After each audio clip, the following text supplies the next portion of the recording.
Hello everyone, welcome to From the Star Wars Library, where Star Wars is in print, the Force is with the readers, and it's time to roleplay this time around.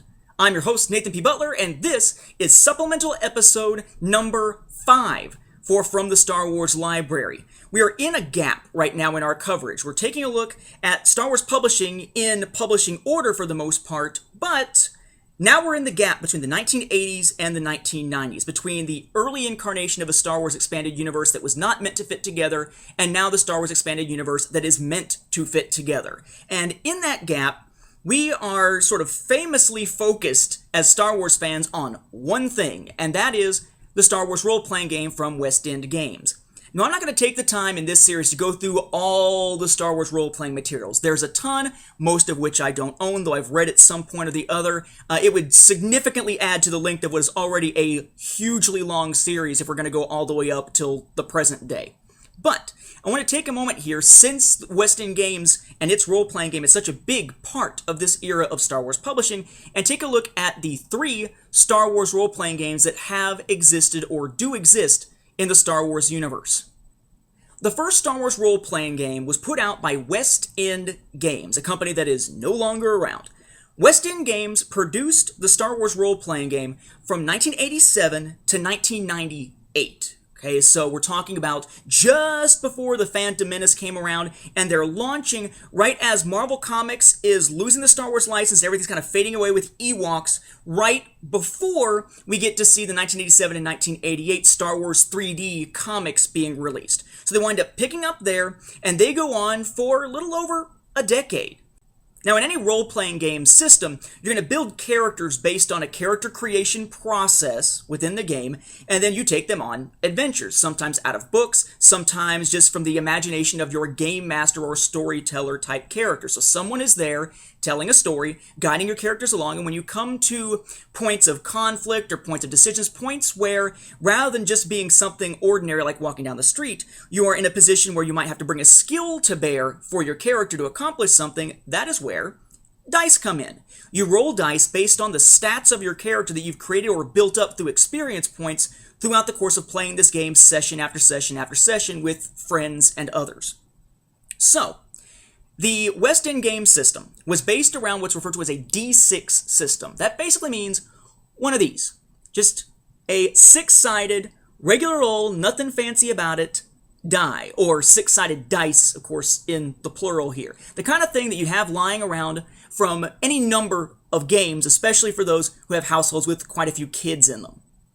They put out their first edition in 1987, then put out a revised second edition with tweaked mechanics in 1992, 1 year after the launch of the expanded universe, officially with Heir to the Empire and Dark Empire. They had a third edition, which is actually just referred to as the revised and expanded second edition, but yeah, basically third edition, that was released in 1996, just a couple of years before they lost the license. Now, along with this role-playing line, they also had miniatures battles. They had live-action adventures for live-action roleplay or LARP-type materials. A lot of cool stuff, especially in an era that did not have a lot of Star Wars publishing. One of my personal favorites from this run is the Tales of the Jedi Companion. This is one that I actually got signed way back when. It's got a solitaire adventure, and I love solitaire adventures. I'll tell you a little bit more about those in a moment. But it's got a story in it called The Ruins of Cabus Dabe that I was able to get signed there. You can see it. By Peter Schweighofer. It says, "For Nathan, may the Force be with you. Pete Schweighofer, 6207. I met him at a Con Carolinas back in the day."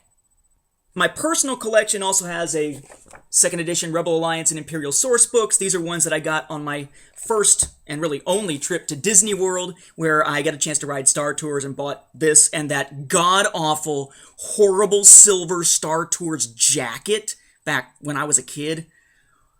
I have no idea where it went. It probably just burned up from the fact that it reflected so much heat around it. There are some interesting little tidbits, though, added into this. Aside from things like the box sets, Lords of the Expanse, the Dark Strider campaign that starts and ends with special short stories by Timothy Zahn, you've got these interesting little things called solitaire adventures. Think choose your own adventure, but with dice involved sometimes. Sometimes in some of these you do, sometimes they're just straight like choose your own adventure style books. You can find one of those, as I mentioned, in that Tales of the Jedi Companion, but there were 3 that were published that were regular-sized supplement-type RPG books, but that were solitaire adventures only.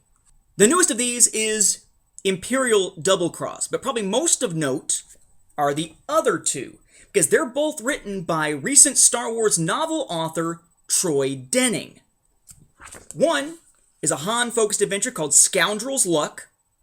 The other is focused on Luke and entitled Jedi's Honor. Of all the ones to check out, if you are a Star Wars novel reader who really doesn't like to pick up the RPG stuff because you're not going to play, you're not going to collect them, you just want something you can read as sort of a prose, fun story with a little bit of gaming elements into it, these solitaire adventures are really cool to pick up. Now, this was the RPG that a lot of the early Star Wars EU novelists and comic writers based a lot of their work on. They found ship designs in it, concepts for backstories for characters and such. I mean, granted, this was conceived actually before the 1991 launch of the Expanded Universe, but it became sort of the backbone of the EU. More so then than now, but certainly it was a huge part of it back in the day. Now, for Expanded Universe readers, probably the other really noteworthy thing here is sort of a hybrid of RPG adventures and short stories with RPG stats that happen to go with them. One of the most well-thought-of Star Wars RPG publications probably ever, and that is this, the official Star Wars Adventure Journal. This is issue number 1, also, in my case, signed by Pete Schweighofer back at that same Con Carolinas. This was a big deal. You had a book here that was focused on Star Wars short stories, Star Wars RPG adventures, and other RPG-based materials, RPG stats even within the short stories, and, at least at first, the concept of allowing fans to submit works to wind up possibly being officially published. Now, it didn't wind up happening that way for most, but the concept, at least, was alive in the Adventure Journal. Now, from 1999 to 2000, Wizards of the Coast had the Star Wars license. They produced a first edition of their role-playing game in 1999, along with a second revised core rulebook in 2002, and then kind of weirdly wound up producing nothing from 2004 to 2007 while they focused on other Star Wars gaming stuff they had going on, and then relaunching as the Star Wars The Role-Playing Game Saga Edition in 2007. They eventually, as I said, would lose the license in 2010. But this was a system based on many, many different sizes and shapes of dice. It's called a D20 system, but that is somewhat of a misnomer, because it's not just 20-sided dice. You had a little bit of everything you could play, and sometimes run into needing 6-sided dice, or 4-sided, or 20-sided, or 12-sided, or 10-sided, as in the case with this one here, if you're not familiar with anything but 6-sided dice. It certainly required having more dice and dice of different types, very mechanics heavy, but again, it added to the universe, and it shared some mechanics with things like the Knights of the Old Republic video game, along with Wizards of the Coast's own Star Wars miniatures game, and their trading card game. Their later books, the Saga Edition books, are these somewhat smaller ones. You can take this and compare it to, say, a magazine size here. A little bit shorter, but some of these are very sought after. Some of the ones that weren't reprinted right near the end of their run, like the Knights of the Old Republic source book, very sought after. I only have 2 of these in my collection, neither of them signed. That is the Legacy Era Campaign Guide, because I love the Legacy Era. It's my favorite era of Star Wars at this point. And the Force Unleashed Campaign Guide, because I am a big fan of the Force Unleashed, even though many cast aspersions in Star Killer's direction. Now, similar to what West End Games did with their official Star Wars Adventure Journal, we saw a similar concept coming out of Wizards of the Coast. They produced a magazine called Star Wars Gamer. It only ran for 10 issues. It was not a very long-lived series, but it was similar. General articles, gaming scenarios, maps, character profiles, and sometimes short stories, though not always with RPG materials tied into it. This is kind of known for the fact that there was a story running in it for the New Jedi Order era called Emissary of the Void that was not completed when this series died, and they had to pick it up as new short fiction in the pages of Insider before short fiction disappeared, only to return again relatively recently. Of course, now the license has switched again. Now it is with Fantasy Flight Games, who picked up the license in 2012, and they're the ones who are out there putting out those really cool, nice, detailed models. They're the ones out there putting out the Star Wars X-Wing miniatures game. They're the ones out there putting out Star Wars the card game, the living card game, where you don't have to buy booster packs. Instead, you get the core set and can play with that, or pick up for additional cards, always the same ones in each pack. These so-called Force packs, like this one, A Dark Time. You can see a lot of stuff about those Fantasy Flight Games materials on my YouTube channel. And, of course, they're producing the new Star Wars role-playing game. As of the time that I'm recording this, in the end of May 2013, there's not really a lot out just yet for that. You've got, if you were lucky enough to get in on it early, because it's not available anymore, the Edge of the Empire role-playing game beta starter book. Basically what they're going to do is 3 different RPG scenarios. And Edge of the Empire is the first, focusing on kind of the fringes of society. Then you got Age of Rebellion, which is more sort of rebels versus Imperials. And then Force and Destiny finally brings in Force users like Jedi in a big, big way. You've got this beta book, the starter book for Edge of the Empire, the official hardback starter book. This is paperback here. Is going to wind up being out within a couple of months after the time that you're seeing this, if you're watching this episode new. But if you want to play the game based on the main rules, based on some tweaks from after the beta testing was done, you can now pick up the Edge of the Empire beginner game. It's kind of a basic RPG scenario, takes you through the basics of how to play, really kind of a cool way of teaching people how to play the RPG. It takes you through a scenario and explains the rules as it goes, with parts to read and understand, parts to read aloud. Very nicely done beginner set here, albeit with a couple of issues with a couple of little character sheets. There's some errors on those.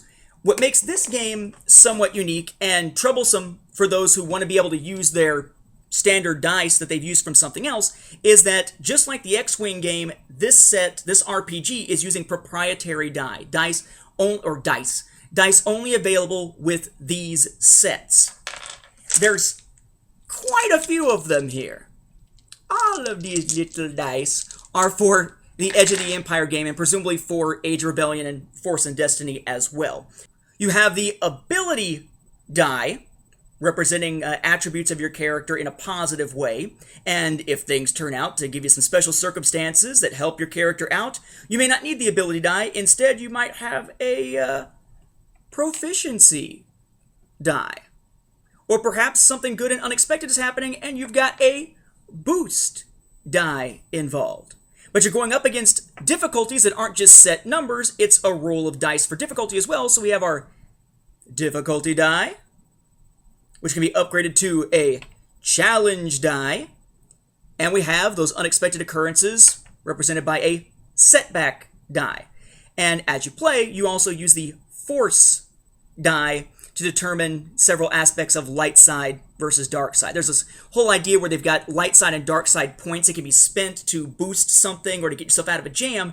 In this game, though, every time you use a light side token, the dark side gets one in its place. Basically, it flips over from one side to the other. So the balance of the force is always in play.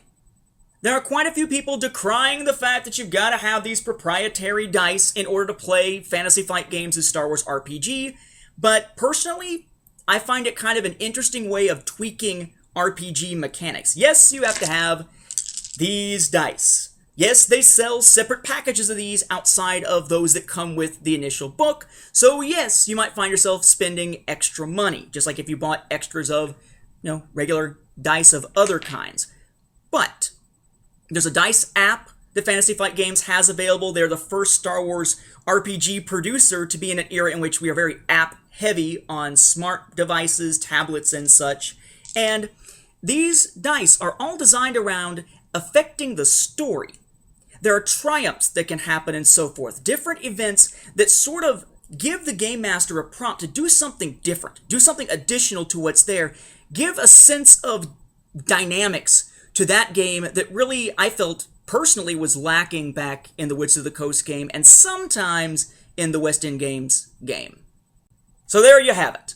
3 Star Wars role-playing games from 3 different companies in 3 different eras. But it starts right here in the gap between the 1980s and the 1990s with West End Games. They're the ones keeping Star Wars alive in that dark time between 1988 and 1991.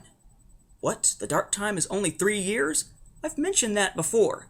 And that, the dark times, is a subject of our last supplemental episode before we kick off the 1990s. Stick around for the next episode. We're going to hopefully rock some worlds with some debunking of the dark times of Star Wars mythology. With that, we'll wrap up this episode. Thank you for watching, and may the Force be with the readers.